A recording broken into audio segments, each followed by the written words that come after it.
অসমৰ আগশাৰীৰ এখন ব্যক্তিগত চিকিৎসালয় হৈছে Aditya diagnostic and hospital limited. আজি 4 ডিচেম্বৰত আদিত্য ডায়েগনষ্টিক এণ্ড হস্পিটেলে সম্পূৰ্ণ কৰিলে 26টাকৈ বৰ্ষ। চিকিৎসালয়খনৰ এই 26 সংখ্যক প্ৰতিষ্ঠা দিৱস উপলক্ষে চিকিৎসালয়খনৰ প্ৰতিষ্ঠাপক তথা সাহিত্যিক চিকিৎসক ডাক্তৰ নিৰ্মল কুমাৰ চাহেৱালাই প্ৰতিবাৰৰ দৰে এইবাৰো জনসাধাৰণৰ মাজত খোজ কঢ়াৰ উপকাৰিতা তথা সজাগতা অনাৰ বাবে বাহিৰ কৰে ৱক ফৰ হেল্থ নামেৰে এক কাৰ্যসূচী। এই কাৰ্যসূচীৰ ফ্লেগ অফৰ বাবে নিমন্ত্ৰণ কৰি অনা হয় অসম ৰাজ্যিক যুৱ আয়োগৰ সদস্য আৰু eastern Assam chambers of commerce and ইণ্ডাষ্ট্ৰীৰ ডিব্ৰুগড়ৰ সভাপতি ডাক্তৰ ভাস্কৰ গগৈ।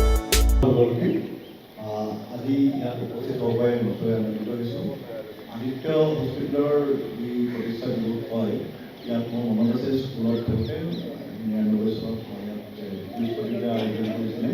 তাত প্ৰথম পুৰস্কাৰ পাইছিলোঁ। তাৰপিছত মাজে মাজে যেতিয়া ইয়াত হৈ থাকে আহি থাকোঁ আৰু আজি ইয়াত এই ৱক ফৰ হেল্থ বুলি কৈ নতুন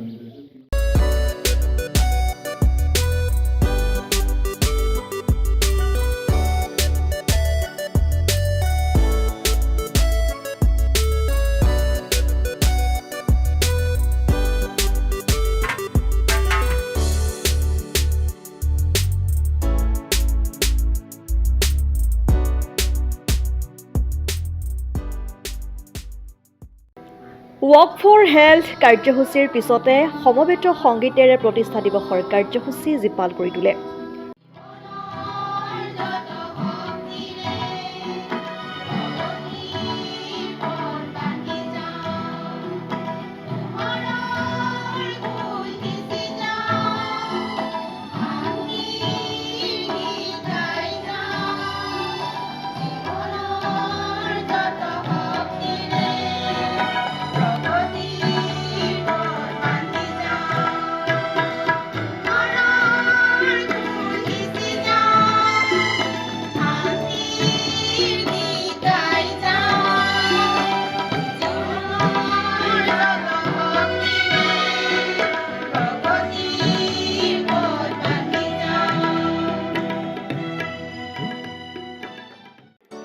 চিকিৎসালয়খনৰ চৌহদত আয়োজন কৰা 27 সংখ্যক প্ৰতিষ্ঠা দিৱসত বিশিষ্ট অতিথি হিচাপে ডিব্ৰুগড় পৌৰ নিগমৰ মেয়ৰ ডাক্তৰ চৈকত পাত্ৰ উপস্থিত থাকি পতাকা উত্তোলন কৰি চিকিৎসালয়খনৰ সৈতে জড়িত প্ৰতিগৰাকী ব্যক্তিক অভিনন্দন জনাই চমু বক্তব্য ৰাখে।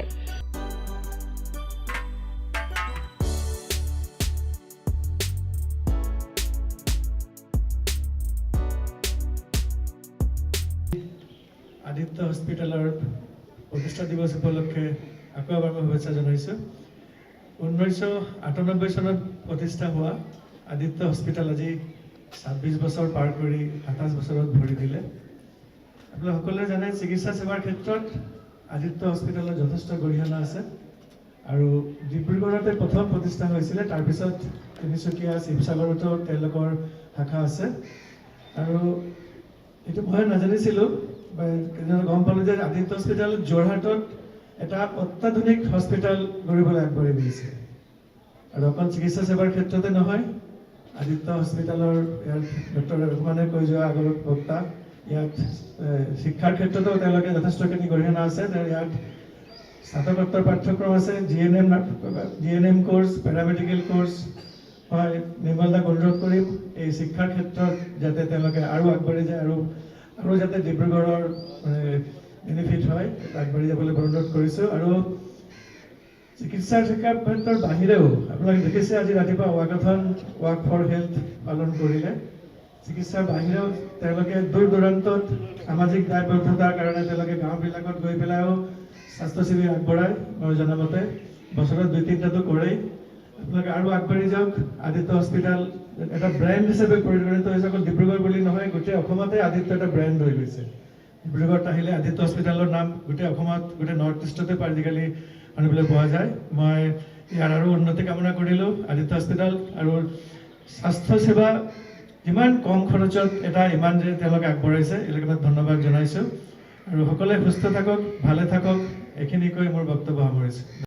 অন্যহাতে বিশিষ্ট চিকিৎসক সাহিত্যিক ডাক্তৰ ইন্তিকাবুৰ ৰহমানে আঁত ধৰা অনুষ্ঠানত চিকিৎসালয়খনৰ কৰ্তব্যৰত বিষয়া কৰ্মচাৰীসকল উপস্থিত থাকে। প্ৰতিষ্ঠাপক ডাক্তৰ নিৰ্মল কুমাৰ চাহেৱালাই উক্ত প্ৰতিষ্ঠা দিৱসৰ কাৰ্যসূচীত উপস্থিত থকা প্ৰতিগৰাকী ব্যক্তিক ধন্যবাদ আৰু কৃতজ্ঞতা জনায়। আজি আদিত্য হস্পিটেলৰ যোৱাকালি 26 বছৰ সম্পূৰ্ণ কৰি আজি 27 বছৰ ভৰি দিছে। মই ইয়াৰ লগত জড়িত সকলো ডক্টৰ, পৰিচাৰিকা, সকলো কৰ্মীলৈ মোৰ আন্তৰিক ধন্যবাদ জ্ঞাপন কৰিছোঁ, কিয়নো এইটো অকলে কৰা একো কাম নহয়, এইটো টিম ৱৰ্ক, আৰু তেওঁলোক আছে বুলিহে আজি আদিত্য হস্পিটেল থিয় হৈ আছে আৰু বিভিন্ন ঠাইলৈ নিজৰ নিজৰ যিবিলাক শাখা সেইবিলাক আৰম্ভ কৰিবলৈ সক্ষম হৈছে।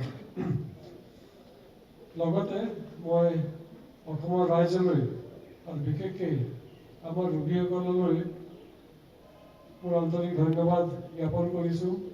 তেওঁলোকৰ সহযোগিতাৰ বাবেই আমি ইমান আগবাঢ়ি গৈছোঁ। তেওঁলোকে এটা বিশ্বাসত আমাৰ ইয়ালৈ আহে চিকিৎসা কৰিবলৈ, আৰু আমি যিমান দূৰ আমাৰ শক্তিৰে চেষ্টা কৰোঁ তেওঁলোকক আৰোগ্য কৰি তোলাৰ, আৰু সেই বিশ্বাসেই বোধহয় তেওঁলোকৰ মনত আছে।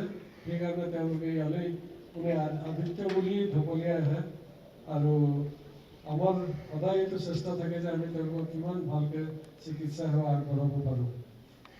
আজি এই প্ৰতিষ্ঠা দিৱসত আমাৰ ডিব্ৰুগড় মিউনিচিপাল কৰ্পৰেশ্যনৰ মেয়ৰ মোৰ ভাতৃপতি ডক্টৰ স্বৰ্গত পাত্ৰ ডাঙৰীয়াই বহুমূলীয়া সময় খৰচ কৰি আমাৰ মাজত উপস্থিত হৈ আমাক দুআষাৰ উৎসাহমূলক বাক্য ক'লে, তাৰ বাবে মই তেখেতক আন্তৰিক ধন্যবাদ জ্ঞাপন কৰিছোঁ। ডক্টৰ ভাস্কৰ গগৈ তেওঁ ৰাতিপুৱাই 6টা বজাৰ আগে ইয়াত আহি আৰু আমাৰ এই যি ৱৰ্ক ফৰ হেল্থ সেইটো পতাকা দেখুৱাই শুভাৰম্ভ কৰিলে। তেওঁ মই মোৰ ফালৰ পৰা আন্তৰিক গোটেই আদিত্য পৰিয়ালৰ ফালৰ পৰা আন্তৰিক ধন্যবাদ জ্ঞাপন কৰিছোঁ। আমাৰ লগত সদায় এজন মানুহ জড়িত হৈ থাকে, ডক্টৰ নাৰায়ণ উপাধ্যায় ছাৰ। চবতকৈ আৰম্ভতে তেওঁ আহে, আমাৰ লগত খোজ কাঢ়ে আৰু সদায় আমাৰ লগত আছে। মই ছাৰলৈ মোৰ আদিত্যৰ ফালৰ পৰা আন্তৰিক ধন্যবাদ জ্ঞাপন কৰিছোঁ। অসম আদিত্য, ডিব্ৰুগড়।